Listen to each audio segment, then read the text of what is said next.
So here we have a very common garden pest. So these are aphids, which I think every gardener is probably familiar with.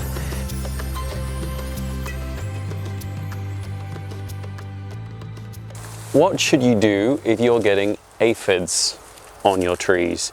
Now, aphids are a funny pest because they really don't have many defenses. They are edible to just about everything, and in a healthy system, their populations are kept down just because so many different things eat them, and the only reason they survive is because they breed really, really fast.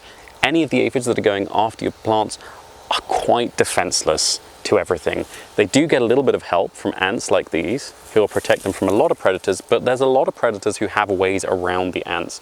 So that shouldn't be a long-term problem. But if you're finding colonies of aphids that really stick around, there's two things have gone wrong. Your diversity is down or your plant is unhealthy. So the first thing to do is to make sure your plant is nice and healthy. So one of the things is if it's been stressed recently, see if you can address that. So if you've recently given it a lot of liquid fertilizer, that can really send the plant into a sort of unhealthy growth mode. It can shoot out, but not well. And that type of growth is very vulnerable to aphids. It doesn't have any of the plant's natural defenses, and they'll breed like crazy on that.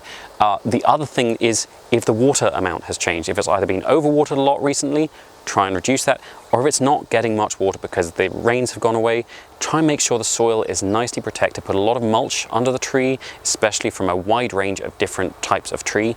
And that'll stabilize the soil moisture, and that'll keep it a little bit less stressed, and that should mean the aphids do a lot less damage until something can come along and eat them.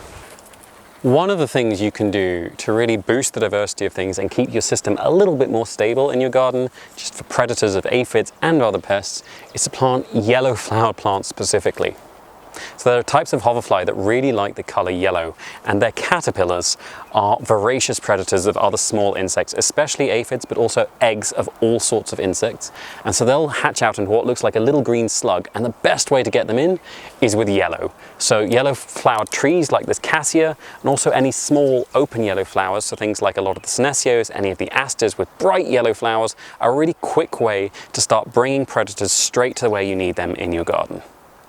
So around any of your vegetables like rape, vegetables like beans, which can both be very strongly affected by aphids, do plant things like marigolds, do plant longer, slower growing things like this nearby, but this will take a while, and the instant fix is going to be those fast growing, fast flowering things like marigolds and asters and cosmos, which are going to pop up, bring that yellow, bring these in.